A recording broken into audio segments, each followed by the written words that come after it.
எல்லாம் பேசப்பட்டது. இப்போ முதல்ல வந்து இப்போ ராஜ்யசபா பேசி கொடுத்துருக்காங்க. இன்னும் ஒரு வாரத்தில் வந்து எத்தனை சட்டமன்ற தொகுதி எந்தெந்த தொகுதி என்று பின்னாடி ஒரு வாரத்தில் அடுத்த கட்டத்தில் பேசப்படும். நீங்கள் எவ்வளோ கேட்டுருக்கீங்க சார்? அதெல்லாம் சொல்கிறோம், நாங்கள் எல்லாம் அடுத்த ரவுண்டு சொல்கிறோம் கண்டிப்பாக. ஓகே, இரட்டை இலக்கங்களில் தொகுதி கேட்கப்பட்டதாக தகவல் இருக்கு. நன்றி, தேங்க்யூ.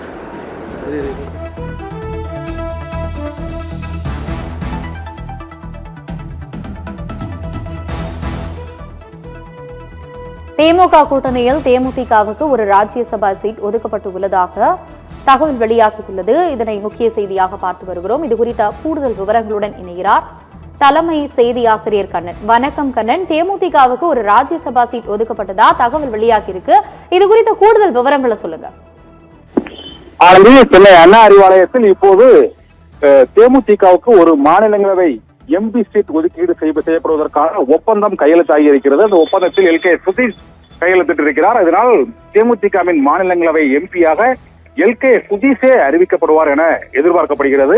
இதனால் தேமுதிக கூட்டணிக்கு வந்துள்ள சூழ்நிலையில் அவர்களுக்கு முதலில் ராஜ்யசபா சீட் ஒதுக்கீடு செய்யப்பட்டிருக்கிறது என்பது குறித்த அந்த ஒப்பந்தம் இப்போது இறுதியாகி அது உறுதியாகி இருக்கிறது. இதனால் தேமுதிகவின் சார்பாக மாநிலங்களவை எம்பியாக எல்கே சுதீஷ் தேர்ந்தெடுக்கப்படுவார் என எதிர்பார்க்கப்படுகிறது. இன்று காலையில் காங்கிரசுடனான அந்த கூட்டணி பேச்சுவார்த்தை இறுதியாகாத ஒரு சூழ்நிலையில் இந்த முறை ராஜ்யசபா எம்பி பதவி தேமுதிகவுக்கு ஒதுக்கீடு செய்யப்பட்டிருக்கிறது.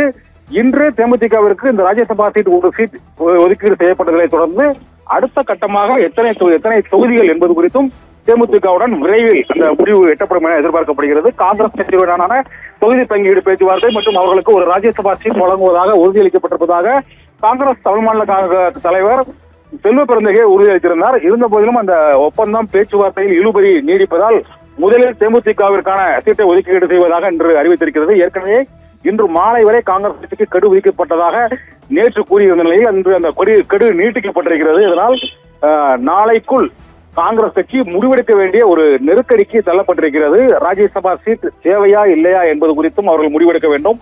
தொகுதிகளின் எண்ணிக்கையை அதிகரிப்பது மற்றும் அவர்களுடைய தொகுதிகளின் முடிவு செய்வது குறித்தும் இன்று முடிவெடுக்க வேண்டும் என்பதற்கு ஒரு எச்சரிக்கையாக தேமுதிகவிற்கு இந்த ஒரு ராஜ்யசபா சீட் இப்போது ஒதுக்கீடு செய்யப்பட்டிருக்கிறது. ஆனந்தி, தகவல்களுக்கு நன்றி கண்ணன்.